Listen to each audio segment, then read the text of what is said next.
오늘 종교개혁주의를 맞이해서 마틴 루터의 곡을 찬양대가 연주했는데 좀 더 풍성하게 하기 위해서 이렇게 반주자가 두 분이 동시에 연주를 했어요.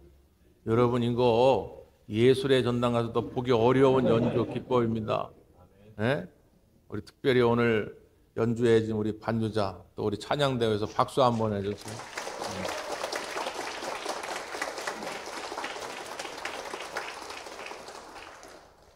어저께 인천 북지방 교역자 장로 야외배가 저 파주 벽초지 수목원에서 있었습니다. 거기 가지고 사진을 찍는데 평소에 사진 찍기를 좋아하고 또 사진 찍는 능력이 탁월한 우리 지방의 한 목사님이 계셔요. 그 목사님이 저와 저의 집사람을 이렇게 찍어줬습니다. 똑같은 스마트폰으로 찍었는데 달라요. 정말 희한하게 달라요. 작가가 찍은 것 같아요. 그래서 제가 그 사진을 받아가지고 우리 목사님들이 있는 단톡방에다 올렸어요. 너무 사진이 잘 나왔다고. 그러니까 이제 다른 목사님들도 야, 이거 신기하다. 어떻게 이렇게 잘 나왔냐? 에? 각도를 어떻게 맞추는 거냐? 아니면 햇빛을 어떻게 반사시키는 거냐? 뭐가 비법이냐? 막 그러는데 그 찍은 목사님이 딱 한마디를 했어요. 원판이 좋아서 그래요. 원판이 좋아.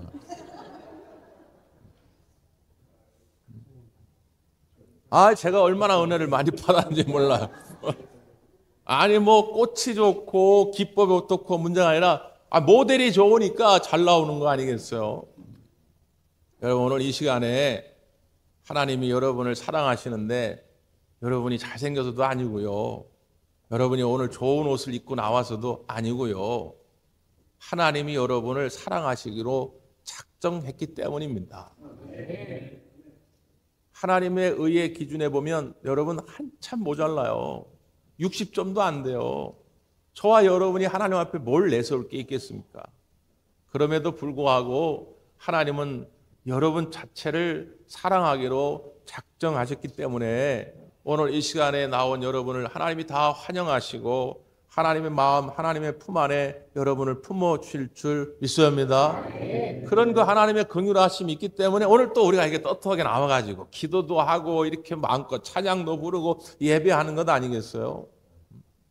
그렇다면 하나님이 왜 우리를 그렇게 사랑하기로 작정하셨을까? 왜 하나님이 오늘 우리를 이 자리에 불러 모아 주셨을까? 한번 좀 생각은 해봐야 되지 않겠습니까? 넌센스 퀴즈인데 여러분 맞춰보세요. 꽃은 꽃인데 뜨거운 꽃은 뭘까요? 꽃은 꽃인데 뜨거운 꽃. 불꽃입니다. 불꽃. 몇 해 전에 인기리에 방영됐던 미스터 선샤인이라고 하는 드라마 아시죠? 거기에 나오는 대목인데 거기 이제 남자 주인공 이병헌 씨 있잖아요. 네? 미국에 가서 이제 해병대가 돌아와 가지고 사랑하는 여인을 만나는데 거기에 이제 그 항일 운동, 독립 운동을 했던 많은 사람들의 이야기 아니겠어요? 특별히 이제 자기가 사랑하는 그 여인이 그렇게 독립 운동을 위해서 애를 쓰는데 그런 얘기를 하죠. 당신 하나 애쓴다고 이미 기울어진 나라의 운명이 바뀌진 않소. 다른 양가댁 귀수들처럼 수나 놓으며 꽃으로만 사면 될 텐데 뭔 그렇게 고생을 하오? 이런 얘기를 하죠. 아니 이미 나라의 기운이 다 기울어가지고 이제 다 우리는 일본에 속국이 되었는데 뭐 그렇게 혼자 위별 떨며 사냐 뭐 그런 얘기겠죠. 근데 그 여자 주인공이 이런 말을 합니다. 나도 꽃으로 살고 있어. 다만 나는 불꽃이요. 그렇게 환하게 뜨거웠다가 지려하오. 죽는 것은 두려우나 난 그래도 그리 선택했어. 여인이 이런 대답을 합니다. 꽃은 꽃인데 무슨 꽃이라고요? 불꽃이 될 것이다. 다른 사람이 다 포기하고 이제는 끝났다. 우리는 일본의 속국으로 살아갈 수밖에 없다 할지라도 나라도 불꽃이 되어 뜨겁고 환하게 살다 가겠소. 여러분 이런 사람이 있었기 때문에 우리나라가 주권을 회복한 것이고 광복을 하게 된 거예요. 만약에 모두가 다 나 혼자 유별나게 한다고 해서 뭘 되겠어? 그냥 이름도 나도 일본 이름으로 바꾸고 말이지. 나도 일본 천황을 나의 신으로 섬기고 다 그랬더라면 우리나라 우리 민족은 진작에 없어졌어요. 무슨 광복입니까? 무슨 대한민국입니까? 진작에 없어졌어요, 우리나라는. 그런데 그 한 사람, 나라도 내가 비록 작은 불꽃일지라도 이 작은 불꽃이라도 뜨겁게 환하게 태우리라고 하는 그런 우리 믿음의 선배들이 있었기 때문에 오늘 우리가 이렇게 광명을 찾았고 이렇게 선진의 사회에 들어서게 됐다고 말이에요. 우리의 가정도 우리의 교회도 마찬가지입니다. 아무리 해보아도 안 되는구나 라고 하는 마음으로 가정을 위해 기도하기를 포기하고 이 나라의 민족을 위하여 기도하기를 포기하고 전도하기를 포기하고 믿음으로 사는 것을 포기해버리면 나 하나만 죽는 게 아니라 다 죽는 거예요. 근데 여러분 다 그렇게 한다 할지라도 야 이제 안 돼 해봐야 안 돼. 야 이제 한국교회는 세택이야. 뭐 전도한다고 부흥이 되냐? 기도한다고 하나님 응답해 주시냐? 이제 다 끝났어. 다 그렇게 얘기한다 할지라도 나만이라도 여러분 불꽃이 되어서 주님의 뜻을 이뤄가는 주의 일꾼들이 되기를 간절히 바랍니다. 오늘 요나서의 말씀을 우리가 계속 묵상하고 있는데 하나님을 향한 요나의 마음이 그런 마음이에요. 보실까요? 우리 1절, 2절. 1절, 2절 시작. 여호와의 말씀이 두 번째로 요나에게 임하니라. 이르시되 일어나 저 큰 성읍 니느웨로 가서 내가 내게 명한 바를 그들에게 선포하라 하신지라. 1절의 말씀에서 가장 제 마음에 들어왔던 단어는 두 번째로입니다. 두 번째로. 그러니까 첫 번째 하나님이 요나에게 나타나서 일어나 니느웨로 가서 외치라 했는데 요나는 순종하지 않았죠. 오히려 니느웨의 반대 다시스로 향하게 됩니다. 인간적 마음 같아서는 야 그만둬라. 너 참 지질이도 말을 안 듣는구나. 내가 그렇게 얘기를 하는데도 넌 참 말을 안 들어. 야 그만둬. 너밖에 사람이 없는 줄 알아? 그러고 싶죠. 인간적인 마음 같아서. 근데 하나님이 두 번째로 요나에게 나타나신 것입니다. 이것이 우리 하나님의 마음이에요. 저는 이 말씀을 이렇게도 읽고 싶습니다. 두 번째로 서성에게 임하니라. 나름 하나님 뜻대로 살아보려고 했지만 못한 것도 많겠지요. 그럼에도 하나님은 포기하지 아니하시고 저에게 또 나타나셔서 기회를 주시는 것이죠. 이렇게도 읽고 싶습니다. 두 번째로 대광교회에 임하니라. 우리가 지난 43년 나름 열심히 해왔지만 하나님 뜻에 부족한 것이 많이 있겠지요. 그럼에도 하나님은 우리 대광교회를 버리지 아니하시고 또 기회를 주시는 것입니다. 그래서 은혜지요. 그래서 이게 복 아닙니까? 오늘 멋진 호산나 찬양대 찬양이 있었지만 이 찬양 한번 하나님께 올려드리기 위해서 수많은 연습을 합니다. 하다 보면 틀리죠. 우리 지휘자 권사님이 어떤 분이 틀렸어요. 집사님 한 번 틀렸네. 나오세요. 오늘부터 찬양대 끝. 어떻게 찬양들 하겠어요. 근데 우리 권사님 자비하시고 긍휼이 많으셔가지고 틀려도 아유 괜찮아요 집사님 한 번 더 할게요. 그래 하면 하잖아. 아멘. 여러분 그게 은혜잖아요. 내가 틀렸는데 아니 남들은 다 맞아. 박자도 맞고 음정도 맞아. 근데 나만 틀려서 그럼 나 때문에 다른 사람들 또 한 번 연습해 또 고생하거든요. 근데도 또 나한테 기회를 주니까 이게 얼마나 큰 은혜예요. 귀찮게 생각하지 마시고 무거운 짐으로 여기지 마시고 하나님의 은혜를 기쁨으로 알고 감당할 수 있기를 바랍니다. 베드로가 예수님을 모른다고 3번이나 부인했잖아요. 근데 예수님은 버리지 않습니다. 베드로에 대한 큰 기대가 있었어요. 응? 그래서 이름도 시몬이었는데 베드로로 바꿔준 거 아닙니까? 갈대였는데 반석으로 이름을 바꿔줬어요. 내가 너로 교회에 반석되게 하리라. 그런 기대가 있었는데 예수님을 모른다고 부인했단 말이에요. 그것도 3번이나 말이죠. 그럼에도 불구하고 예수님은 부활하시고 또 찾아와서 야, 네가 나를 사랑하느냐? 다른 거는 묻지 않으셨습니다. 네가 나를 사랑하느냐? 주님이 아시나이다. 베드로가 대답할 때에 그래, 내 양을 먹이라. 내 양을 치라. 다시 교회의 반석으로 삼아 주신 것이죠. 이것이 우리 주님의 은혜라 그 말입니다. 오늘 저와 여러분 우리 대광교회도 하나님이 은혜를 베풀어 주신 줄 믿습니다.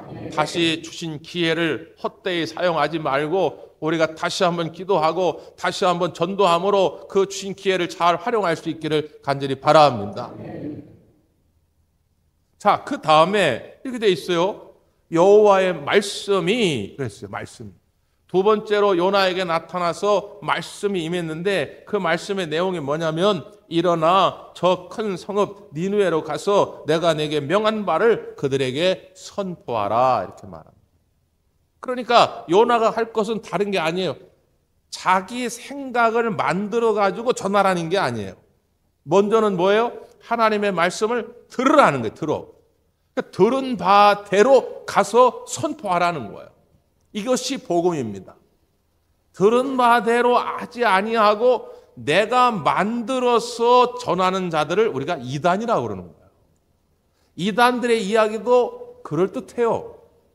심지어 잘 비교도 안 돼. 이게 진짜인지 가짜인지 신학을 정밀하게 전공하지 않으면 그게 분별하기도 어려울 때도 많아요. 그런데 뭐가 차이요? 그들은 자기들이 자기들의 이익과 탐욕을 위해서 만들어낸 말을 전하는 거예요. 근데 우리는 그게 아니라 그 말이에요. 오직 하나님의 말씀을 들은 대로 전하는 것인 줄 믿습니다.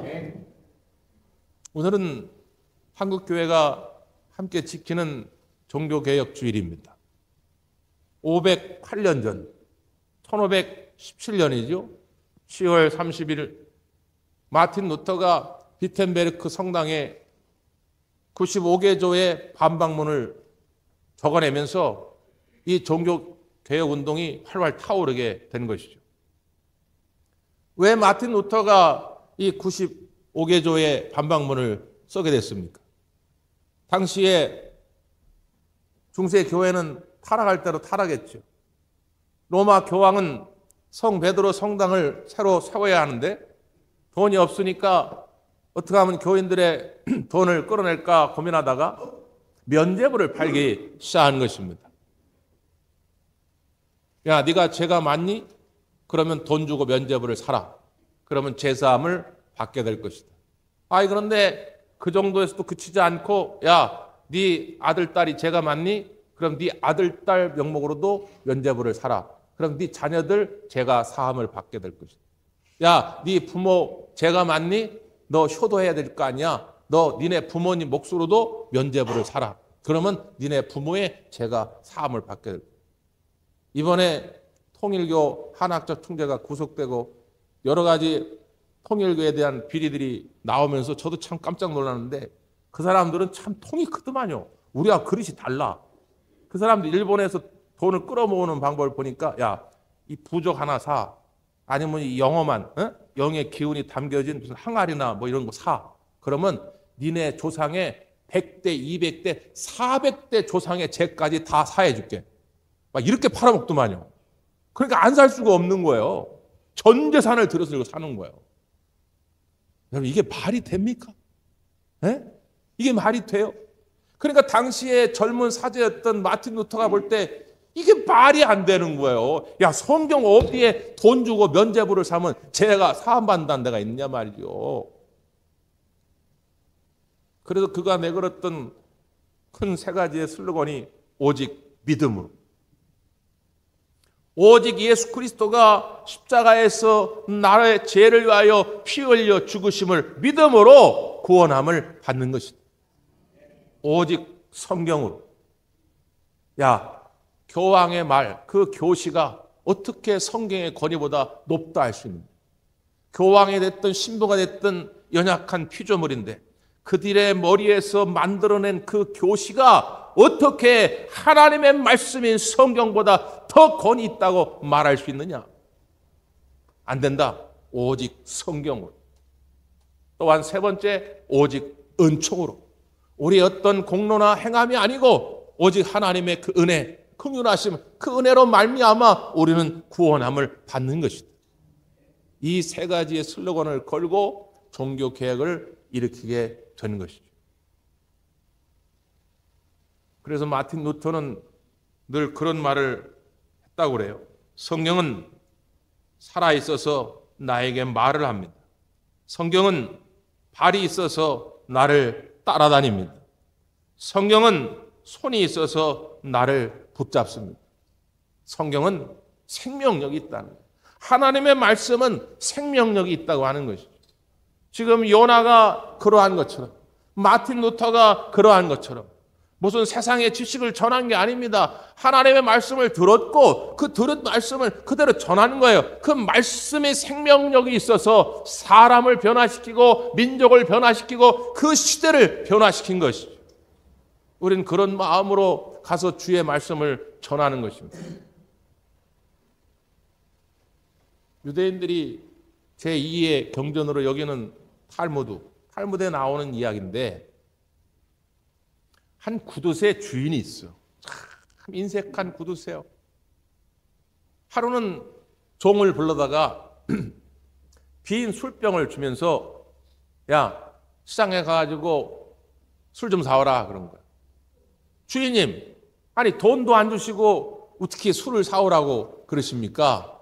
그러니까 이 주인이 하는 말이 야, 돈 주고 술 사는 건 누구나 하는 거고 돈 안 주고 술 사오는 게 특별한 능력이란다. 이렇게. 참 이런 놀부심보의 사람들이 있어요. 옛날에 특히 군대에서 1,000원 주면서 10,000원어치 사오라고 시키는 그 못된 고참들이 있고 막 그렇잖아요. 그러니까 이 종이 어쩔 수 없이 나가긴 나가는데 돈이 없잖아요. 그러니까 다시 들어오는데 빈 술병을 그대로 가지고 들어온 거예요. 주인님 여기 있습니다. 그러니까 야, 이 뭐야? 어떻게 빈 술병으로 술을 마시라는 거야?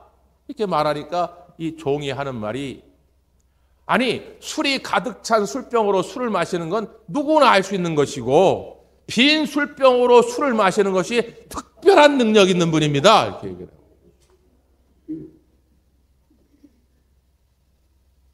이 탈무드의 이야기가 우리에게 주는 교훈이 무엇입니까? 한마디로 이야기하면 심은 대로 거두는 거예요. 심지 않고 거두려고 하는 것은 놀부심보입니다. 이건 하나님의 창조의 섭리하고도 맞지 않아요. 가을에 고구마 수확을 꿈꾸면서 기도만 열심히 한다고 고구마 수확 됩니까? 예? 봄철에 가서 주말에 그 바쁜데 가셔가지고 열심히 고구마를 심었으니까 고구마가 나오는 거지 심지 않았는데 고구마가 나오냐 그 말이죠. 사도 바울은 이 점을 아주 분명하게 지적하면서 우리 믿음의 일꾼들에게 이렇게 권면합니다. 로마서 10장 13절 이하인데요. 누구든지 주의 이름을 부르는 자는 구원을 받으리라. 그런즉 그들이 믿지 아니하는 이를 어찌 부르리요? 듣지도 못한 이를 어찌 믿으리요? 전파하는 자가 없이 어찌 들으리요? 보내심을 받지 아니하였으면 어찌 전파하리요? 기록된 바 아름답도다 좋은 소식을 전하는 자들의 팔이여 함과 같으니라 이렇게 말합니다. 아주 간단하고도 분명한 진리 아닙니까? 누군가 예수의 이름을 불러야 구원을 받을 것이고 예수의 이름을 부르려면 믿음이 있어야 할 것이고 믿음이 있으려면 들어야 할 것이고 들으려면 전하는 자가 있어야 한다 그 말이에요. 전하는 자가 없는데 어찌 들을 것이고 듣질 않았는데 어떻게 믿음이 생길 것이고 믿음이 없는데 어떻게 예수의 이름을 부를 것이고 예수의 이름을 부르지 않는데 어떻게 구원함을 받을 수 있겠냐 그 말이죠. 전하지 않으면서 구원함을 바란다? 심지 않고 거두려는 놀부심보입니다. 아유 목사님, 우리 애들이 구원받았으면 좋겠어요. 아유 목사님, 우리 부모님이 구원받았으면 좋겠어요. 너무 애 같아요. 아유 목사님, 우리 형제들이, 우리 이웃들이 구원받았으면 좋겠어요. 너무 애 같아요. 그런데 제대로 전했냐 그 말이에요.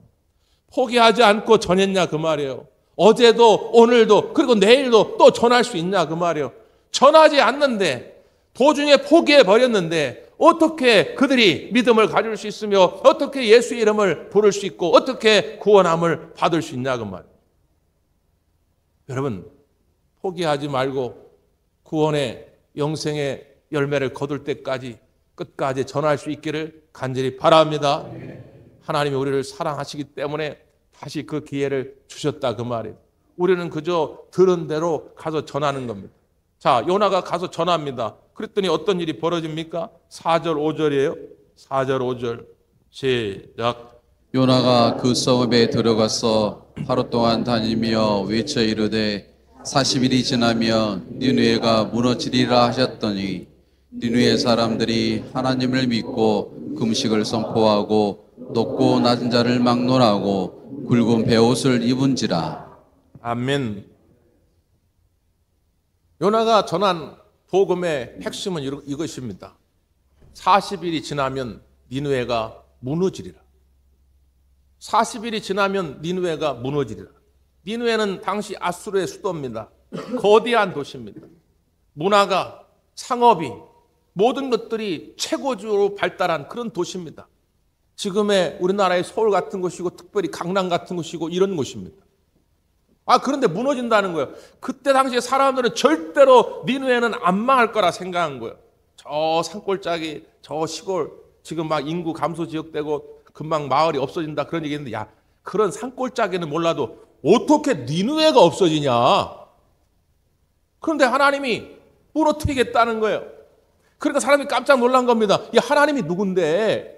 그 여호와가 어떤 분인데? 야, 우리는 왜 무너지는데? 그럼 무너지지 않으려면 어떻게 해야 되는데? 우리가 살아나려면 어떻게 해야 되는데? 물었겠죠. 영적 호기심이 생겼겠죠. 그러니까 요나가 설명을 해주는 거죠. 그러니까 그들이 어떻게 했다고요? 굵은 베옷을 입고, 베옷은 이제 슬픔을 상징하는 거예요. 애통함을 상징하는 겁니다. 굵은 베옷을 입고 금식을 합니다. 그리고 회개합니다. 그리고 하나님의 부르짖어 기도합니다. 그 뒤로 읽어보면 국민들뿐만 아니라 왕이 나서가지고 명령을 내려 이 나라 모든 국민들은 다 금식하며 하나님께 부르짖어라. 심지어 양과 소, 가축까지도 다 금식하며 회개하라는 것입니다. 놀라운 니느웨의 회개 운동이, 부흥운동이 일어나게 된 것이죠. 누구로 출발했다고요? 요나 한 사람으로 출발한 겁니다.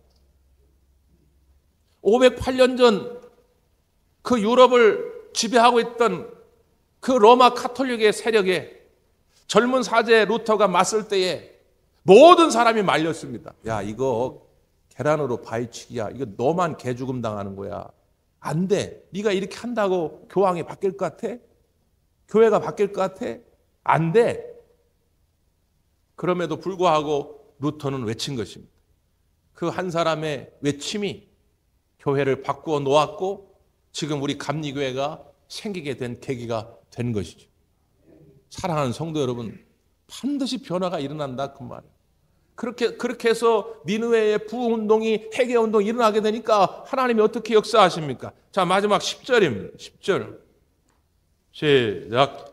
하나님이 그들이 행한 것 곧 그 악한 길에서 돌이켜 떠난 것을 보시고 하나님이 뜻을 돌이키사 그들에게 내리리라고 말씀하신 재앙을 내리지 아니하시니라. 아멘. 원래는 그 니느웨의 죄악 때문에 하나님이 40일 후에 재앙을 내리셔서 그 니느웨를 흔적도 없이 다 심판하려고 하셨지만 오늘 이 요나의 헌신적인 이 전도자의 눈물겨운 이 복음 전파로 말미암아서 하나님이 계획을 바꾸셨다는 거예요. 니느웨는 살게 된 것이죠. 그 모든 백성들이 살게 된 것입니다. 여러분, 하나님의 심판의 때가 다가오고 있잖아요. 그 하나님의 심판의 때를 벗어날 수 있는 방법은 다른 것이 없습니다. 예수 그리스도를 나의 삶의 주인으로 모셔드리는 것입니다. 이 일을 위하여 오늘 우리가 부름을 받은 것이죠. 내가 가서 외침으로 말미암아서 주 예수를 믿으라 그리하면 너와 내 집이 구원함을 받을 것이다. 외침으로 말미암아서 여러분의 자녀들이 살 겁니다. 여러분의 가족들이 살 겁니다. 여러분의 이웃들이 살아날 줄 믿어야 합니다. 절대로 포기하지 마시고 또 기도하고 또 전도하는 우리 모든 대화 가족들이 되기를 간절히 바랍니다. 기도하겠습니다.